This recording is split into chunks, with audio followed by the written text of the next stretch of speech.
I think I messed up. When I said AI was just for computers, imagine tiny worms being directed by artificial intelligence.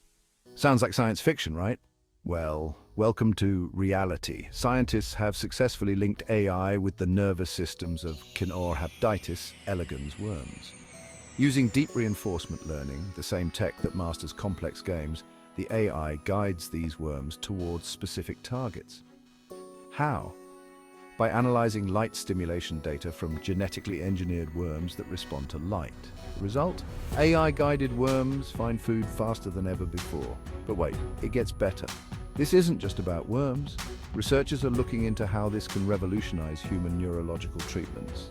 We're talking about improving deep brain stimulation for Parkinson's disease and potentially merging AI with human neural networks.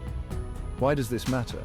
This experiment showcases AI's incredible potential to influence biological organisms. It opens up new possibilities for medical research and hints at a future where AI could enhance human neurological functions. Like this video? Comment your thoughts and don't forget to subscribe for more mind-blowing updates.